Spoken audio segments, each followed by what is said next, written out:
ಕದನ ವಿರಾಮ ಘೋಷಣೆ ಆಯಿತು. ಅದನ್ನ ಕೇವಲ 3-4 ಗಂಟೆಯಲ್ಲಿ ಅದನ್ನ ಪಾಕಿಸ್ತಾನ ಉಲ್ಲಂಘನೆ ಮಾಡಿದ್ದು ಆಯಿತು. ಆದರೂ ಭಾರತ ರಾಜತಾಂತ್ರಿಕವಾಗಿ ಏನು ಯುದ್ಧವನ್ನ ಸಾರಿತ್ತು ಆರಂಭದಲ್ಲಿ ಅದನ್ನ ಹಾಗೆ ಮುಂದುವರಿಸ್ತಾ ಇದೆ. ಇಲ್ಲಿ ಪ್ರಮುಖವಾಗಿ ಮೂಡುವಂತ ಪ್ರಶ್ನೆ ಇದು ಕಂಟಿನ್ಯೂ ಆಗುತ್ತಾ ಅಂತ ಹೇಳಿ. ಸಿಂಧೂ ಜಲ ಒಪ್ಪಂದ ಅಮಾನತುವನ್ನ ಮುಂದುವರಿಸಿ ಪಾಕಿಸ್ತಾನದ ಮೇಲೆ ಒತ್ತಡ ಹೆಚ್ಚು ಮಾಡುವಂತೆ ಪ್ರಯತ್ನ ಏನು ಆರಂಭದಿಂದಲೂ ನಡೀತಾ ಇತ್ತು. ಇದು ಹೀಗೆ ಕಂಟಿನ್ಯೂ ಆದರೆ ಆ ಒತ್ತಡಗಳು ಜಾಸ್ತಿ ಆಗುತ್ತಾ? ಇದರಿಂದ ಪಾಕಿಸ್ತಾನ ಬುದ್ಧಿ ಕಲಿಯುತ್ತಾ? ಅಲ್ಲಿನ ಜನರ ಒತ್ತಡಕ್ಕೆ ಮಣಿದು ಭಾರತದ ಮುಂದೆ ಮತ್ತೆ ಬಂದು ಮಂಡಿಯೂರುತ್ತಾ ಅನ್ನೋ ಪ್ರಶ್ನೆ ಸಹಜವಾಗಿ ಮೂಡುತ್ತೆ.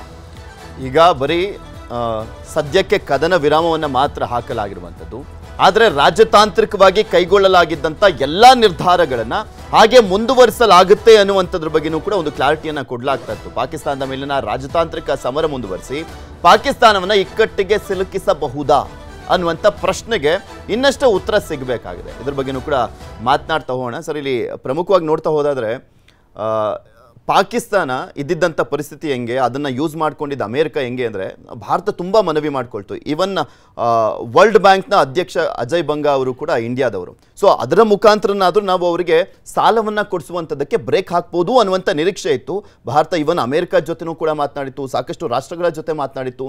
ಆದರೆ ವೋಟಿಂಗ್ ಪವರ್ ಅಂತ ಬಂದಾಗ 16% ಆಫ್ ವೋಟಿಂಗ್ ವ್ಯಾಲ್ಯೂ ಇರುವಂಥದ್ದು ಅಮೇರಿಕಾನೇ ಕೊಡಿಸಿರುವಂಥದ್ದು ಪಾಕಿಸ್ತಾನಕ್ಕೆ, ನೋ ಡೌಟ್. ಆ ದುಡ್ಡನ್ನು ಹೋಗಬೇಕು ಅಂದರೆ ಒಂದು ಕಡೆ ಬಿಸ್ಕೆಟ್ ಅನ್ನ ಹಾಕಿ, ಅಂದ್ರೆ ಬೊಗಳುತ್ತಾ ಇರುತ್ತೆ ನಾಯಿ ಅಥವಾ ಸಣಕ್ಲಿರುವಂತ ನಾಯಿಗೆ ನಾವು ಮಾನವೀಯತೆಯಿಂದ ಆದ್ರೂ ಒಂದು ಬಿಸ್ಕೆಟ್ ಹಾಕ್ತಿವಿ, ಅಥವಾ ಬೊಗಳದನ್ನ ನಿಲ್ಲಿಸಬೇಕು ಅಂತನಾದ್ರೂ ಬಿಸ್ಕೆಟ್ ಹಾಕ್ತಿವಿ. ಆ ರೀತಿಯಾಗಿ IMF ಇಂದ ಸಾಲ ಕೊಡಿಸ್ಬಿಟ್ಟು ಸೀಸ್ ಫೈರ್ ಅನ್ನ ನಾನು ಕ್ರೆಡಿಟ್ ತಗೊಳ್ಬೇಕು ಅನ್ನುವಂಥ ಒಂದು ಮೂರ್ಖತನದ ನಿರ್ಧಾರ ತಗೊಳ್ತಾ ಅಮೇರಿಕ. ನಿನ್ನೆ ಆಗಿದ್ದಂಥ ಡೆವಲಪ್ಮೆಂಟ್ಸ್ ನೋಡಿದ್ರೆ ಎಸ್, ಈ ವಾರ್ ಟೈಮ್ದಲ್ಲಿ ಏನಂತಂದ್ರೆ, ಈಗ ನೋಡೋ ಒಂದು ಉದಾಹರಣೆ ಕೊಟ್ಟು ಅದನ್ನ ಸ್ಟಾರ್ಟ್ ಮಾಡ್ತೀನಿ. ಏನಂತಂದ್ರೆ F-16 ಏರ್ಕ್ರಾಫ್ಟ್ಸ್ ಪಾಕಿಸ್ತಾನಕ್ಕೆ ಅಮೇರಿಕದವ್ರು ಏನು ಕೊಟ್ಟರಲ್ಲ, you will not use it against India ಅಂತ ಕಂಡೀಷನ್ ಹಾಕಿ ಕೊಟ್ಟಿದ್ರು. You will use it against terror ಅಂದ್ರೆ ಅಫ್ಘಾನಿಸ್ತಾನದ ವಿರುದ್ಧ ಯೂಸ್ ಮಾಡ್ಬೋದು, ಟೆರರಿಸಮ್ ವಿರುದ್ಧ ಯೂಸ್ ಮಾಡ್ಬೋದು. ಬಟ್ ಅವ್ರು ಮಾಡಲಿಲ್ಲ. ಆ ಥರ ನಾವು ಇಲ್ಲಿ ಏನಪ್ಪ ಅಂತಂದ್ರೆ IMFಗೆ ಒಂದು ಕಂಡೀಷನ್ ಕೊಟ್ಟು ಅಪೋಸ್ ಮಾಡಿ ಇವರಿಗೆ ಲೋನ್ ಕೊಡಕ್ಕೆ ಹೋಗ್ಬೇಡ್ರಿ, ಯಾಕಂದ್ರೆ ಈ ಲೋನ್ ಕೊಟ್ಟಂಥ ಹಣದಿಂದ ಮತ್ತೆ ಏನಪ್ಪ ಅಂದ್ರೆ ಆರ್ಮಮೆಂಟ್ಸ್ ಇವು ಏನಂತಂದ್ರೆ ಡಿಫೆನ್ಸ್ ಎಕ್ವಿಪ್ಮೆಂಟ್ಸೇ ಖರೀದಿ ಮಾಡ್ತಾರೆ ಅಂತ ಒಂದು ಇಂಡಿಕೇಶನ್ ಕೊಟ್ಟಿವಿ.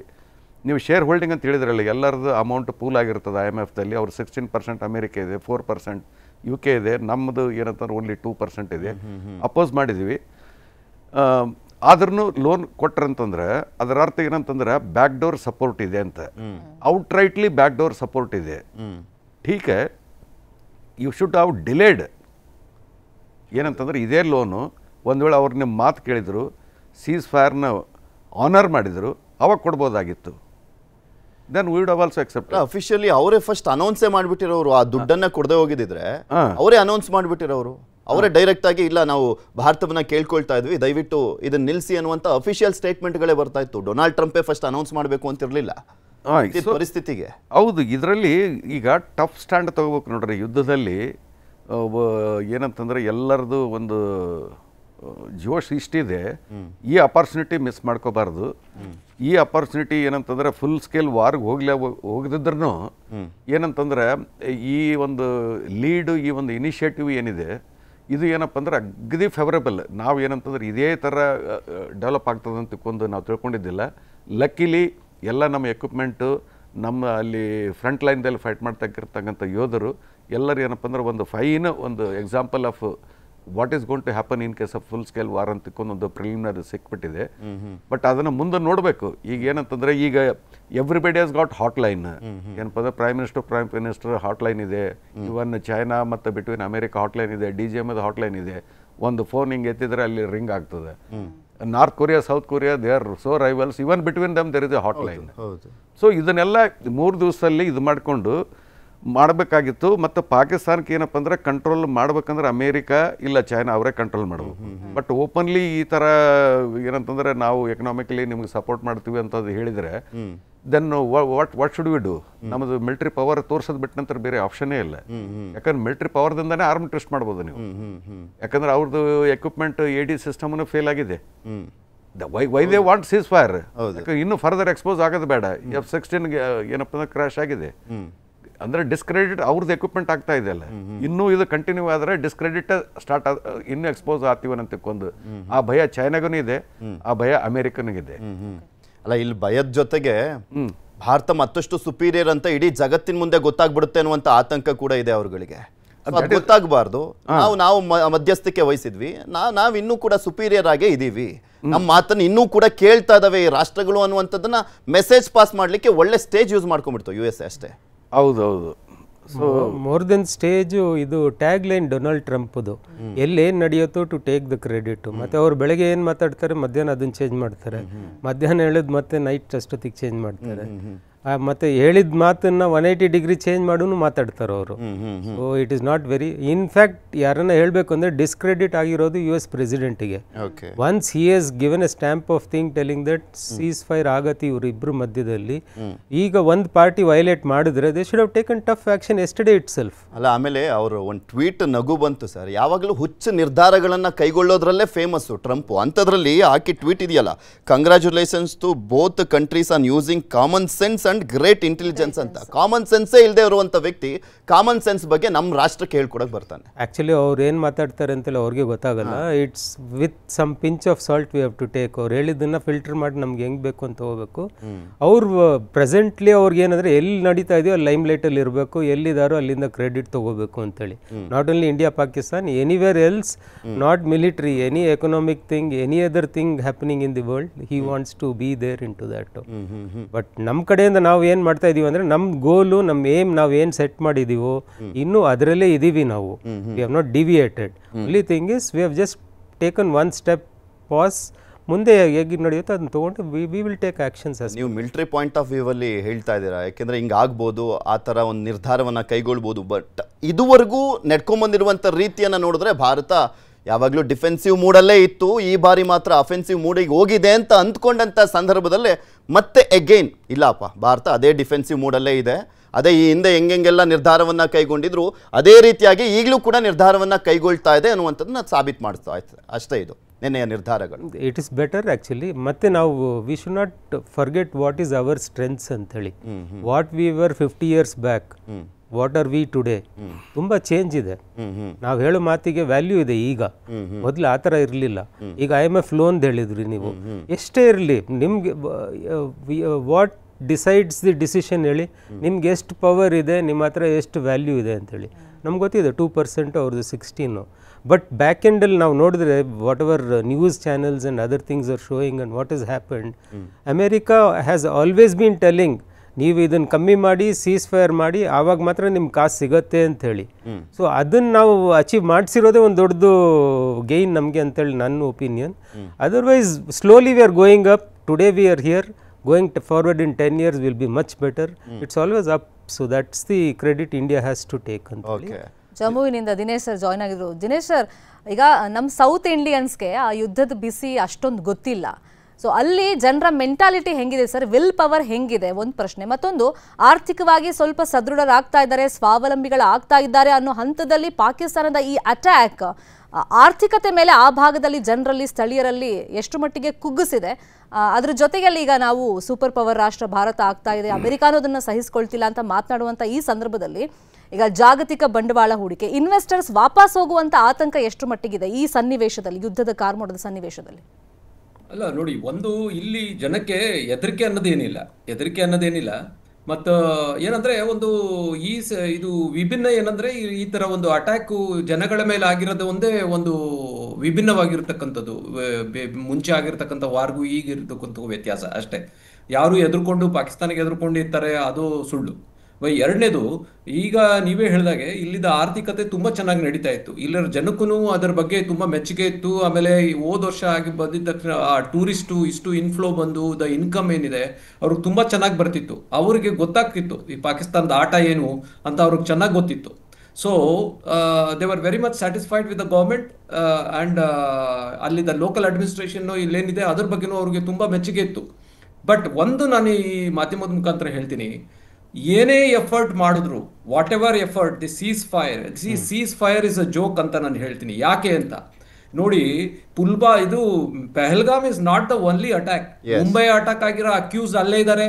Pakistan is not handing over. Evidence ಕೇಳ್ತಾರೆ, ಎವಿಡೆನ್ಸ್ ಕೊಟ್ಟರು they are not handing it over. ಪುಲ್ವಾಮಾದಾಯ್ತು, ಅದಕ್ಕೂ they are not handing over.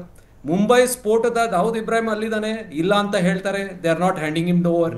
ಇದಕ್ಕೆ ಇದುವರೆಗೂ ಸೆಟಲ್ ಆಗಿಲ್ಲ, ಅದ್ರ ಬಗ್ಗೆ ಕೇಳ್ತಾ ಇಲ್ಲ. ಈಗ ಆಗಿದ್ದು ದ ಲೇಟೆಸ್ಟ್ ಇಸ್ ಪಹಲ್ಗಾಮ್. ಈ ಇನ್ಸಿಡೆಂಟ್ ಅಲ್ಲೂ ಆಗಿರ್ತಕ್ಕಂಥ ಅಕ್ಯೂಸ್ ಅಲ್ಲಿ ಇದ್ದಾರೆ, ಅಲ್ಲಿರ್ತಕ್ಕಂಥವ್ರು ಇನ್ವಾಲ್ವ್ ಆಗಿದ್ದಾರೆ. ಸೊ ದ ಟೈಪ್ ಆಫ್ ನಮ್ಮ ಹತ್ರ ಆರೋಪಿನೇ ಇದಾನಲ್ಲ ಸರ್, ರಾಣಾನೇ ಇಲ್ಲಿದ್ದಾನೆ, ಇನ್ನೇನ್ ಬೇಕು ಅವರಿಗೆ ಸಾಕ್ಷಿ ಕೊಡಕ್ ನಮಗೆ? ಅದೇ ಆಮೇಲೆ ಎಲ್ಲದಕ್ಕಿಂತ ಮೋಸ್ಟ್ ಇಂಪಾರ್ಟೆಂಟ್ ನಾವ್ ಏನ್ ಅರ್ಥ ಮಾಡ್ಕೊಳ್ಬೇಕು ಅಂದ್ರೆ, whom are we negotiating with? Is it a political ಅಲ್ಲಿ power is distributed on 4 centers. One is political leadership ಇದೆ, ಆರ್ಮಿದು ಒಂದು ಲೀಡರ್ಶಿಪ್ ಇದೆ, ISIದು ಒಂದು ಸಪರೇಟ್ ಲೀಡರ್ಶಿಪ್ ಇದೆ, ಎಲ್ಲ 4ನೇದು ಮಿಲಿಟೆಂಟ್ಸ್. ದ ಫಂಡಮೆಂಟಲ್ ಆರ್ಗನೈಸೇಷನ್ಸ್ ಏನಿದೆ, ದೇ ಫ್ರಿಂಜ್ ಎಲಿಮೆಂಟ್ಸ್, ಅವ್ರದೇ ಒಂದು ಪವರ್ ಸೆಂಟರ್ ಇದೆ. And China is directly playing with, ನೀವು ಇದೊಂದು I just wanted to, China is directly making use of this particular volatile atmosphere in Pakistan. So ಇವರೆಲ್ಲ ಸೇರ್ಕೊಂಡು ನಾವು negotiate ಮಾಡ್ತಾ ಇರೋದು ಪೊಲಿಟಿಕಲ್ ಲೀಡರ್ಶಿಪ್ ಅಲ್ಲಿ. That's a forefront of a terror organisation ಅಂತ ನಾವು ಹೇಳ್ಬೋದು.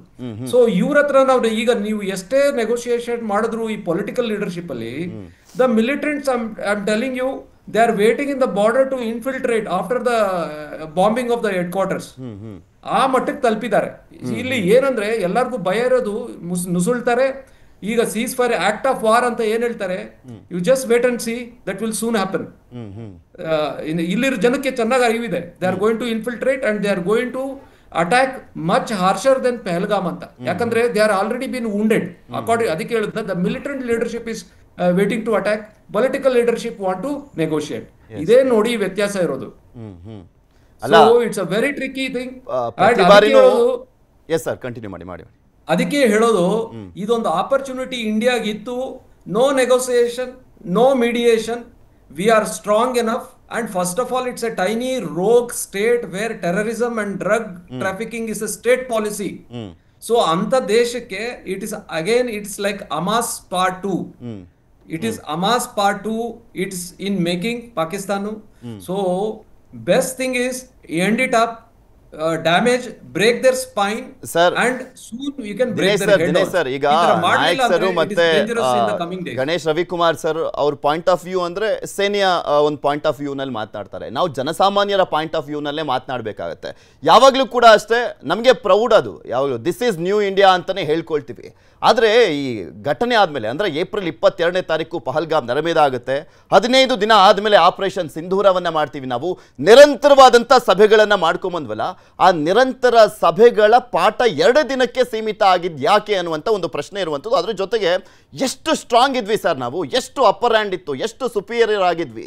ಇಂತಹ ಸಂದರ್ಭದಲ್ಲಿ ಜಗತ್ತಿಗೆ ಇನ್ನೊಂದು ಸಂದೇಶ ಹೋಗಿದ್ದು ಅಂದರೆ, ಭಾರತ ಪಾಕಿಸ್ತಾನ ಮಂಡಿ ಉರಿದ್ರು ಅಮೇರಿಕಾದ ಮುಂದೆ ಅಂತ. ಬಿಕಾಸ್ ಭಾರತ ಅಂತ ಒಂದು ಜಾಗದಲ್ಲಿ ಇರಲಿಲ್ಲ, ಅವ್ರು ಹೇಳಿದ ತಕ್ಷಣ ಕೇಳುವಂಥ ಜಾಗದಲ್ಲಿ ಇರಲಿಲ್ಲ. ಆದರೆ ಈಗ ನೋಡುವಂಥ ದೃಷ್ಟಿ ಏನಾಗಿದೆ ಅಂದರೆ, ಇಬ್ಬರನ್ನೂ ಕೂಡ ಸಮಾಧಾನ ಮಾಡಿ ಇಬ್ಬರನ್ನೂ ಕೂಡ ಮಂಡಿ ಉರಿಸಿದ್ದು ಅಮೇರಿಕಾ ಅಂತ. ಹೌದು, ಅಲ್ಲ ಇದೇನಂದ್ರೆ ಇಬ್ರನ್ನು, ದಿಸ್ ಇಸ್ ವಾಟ್ ವೈ ಮುಂಚೆ ನೀವು ಅಮೆರಿಕ ನೋಡಬೇಕು, ನೀವು ಕೇಳಿದಿರಿ will not mediate, it is India between India and Pakistan ಅಂತ. So how did they mediate and why did India to listen? India is a country where it itself is a super power. Political leadership is very strong and ಮತ್ತೆ ಎಲ್ಲದಕ್ಕಿಂತ the circumstances are so strong that we have a right to attack. ಆಮೇಲೆ ಈಗ ನೋಡಿ, ಅವ್ರು ಮಾಡಿರ್ತಕ್ಕಂಥ ಸಣ್ಣ drones, ಈ ಸಣ್ಣ ಮಿಸೈಲ್ ನಾವೇ ನೋಡಿದೀವಿ, ಕಣ್ಣಾರೆ ನೋಡಿದೀವಿ. Small like it's look like small toys. So ಅಂಥದಕ್ಕೆ ಒಂದು ಅವರು ಆತಂಕ ಸೃಷ್ಟಿ ಮಾಡ್ಬೋದು ಹೊರತು ನಮಗೆ they are unmatchable in every aspect. neither economy nor science and technology nor with the army or nor with the political firm. Even ನಮ್ಮ opposition ಎಷ್ಟು ಸ್ಟ್ರಾಂಗ್ ಆಗಿ ಸಪೋರ್ಟ್ ಮಾಡ್ತಾ ಇದೆ ಪ್ರಧಾನಮಂತ್ರಿಗಳಿಗೆ. ಅದೊಂದು ಹೇಳೋದು ಮರ್ತೆ ಸರ್, ಇಡೀ ಎಲ್ಲಾ ಪಕ್ಷಗಳು ಒಂದಾಗಿದ್ದಾವೆ, ಇಡೀ ದೇಶ ಒಂದಾಗಿತ್ತು. ಐ ಥಿಂಕ್ ಇದು ಫಸ್ಟ್ ಟೈಮ್ ಅಂತ ಕಾಣಿಸುತ್ತೆ. ಬಿಕಾಸ್ ಯಾವಾಗಲೂ ಕೂಡ ವೈರುಧ್ಯದ ಹೇಳಿಕೆ ಬರ್ತಾ ಇತ್ತು, ಆದರೆ ಫಸ್ಟ್ ಟೈಮ್ ಎಲ್ಲಾ ಪಕ್ಷಗಳು ಹೌದು, ನರೇಂದ್ರ ಮೋದಿ ಅವ್ರು ಏನೇ ನಿರ್ಧಾರ ಮಾಡಲಿ, ಕೇಂದ್ರ ಸರ್ಕಾರ ಏನೇ ನಿರ್ಧಾರ ಮಾಡಲಿ, ನಾವು ಅವ್ರ ಜೊತೆಗಿದ್ದೀವಿ ಅಂತ. ಇಡೀ ದೇಶದಾದ್ಯಂತನೂ ಕೂಡ ಅಷ್ಟೇ ಸರಿಯಾಗಿ ಪಾಠ ಕಲಿಸ್ತಾ ಇದ್ದಾರೆ ಅಂತ ಮೊದಲ ದಿನ ದಾಳಿಯಾದಂಥ ಸಂದರ್ಭದಲ್ಲಿ ಬಂದಂಥ ಅಭಿಪ್ರಾಯ. ಈಗ ಆಕ್ಚುಲಿ ಸಾಕಷ್ಟು ಜನ ಇಂಡಿಯನ್ಸ್ಗೆ ಬೇಜಾರಾಗಿದೆ ಈ ರೀತಿಯಾದಂಥ ನಿರ್ಧಾರ ಕೈಗೊಂಡಿದ್ದು. ಅಂಡ್ ನೋಡಿ, ಯಾರೋ ಒಬ್ಬ ಡಿ ಜಿ ಎಂ ಫೋನ್ ಮಾಡ್ತಾನೆ, ನಾವು immediately we agree for ceasefire. Why ceasefire? We didn't start, they started it and they killed. Not Pahalgam is not a isolated incident. ಇದಕ್ಕೂ ಮುಂಚೆ ತಾಜ್ ಅಟ್ಯಾಕು, ಮುಂಬೈ ಸ್ಫೋಟ, ಪುಲ್ವಾಮಾ, ಕಾರ್ಗಿಲ್, ಇದನ್ನೆಲ್ಲ ಏಕ್ ಮರಿಲಿಕ್ಕೆ ಸಾಧ್ಯ?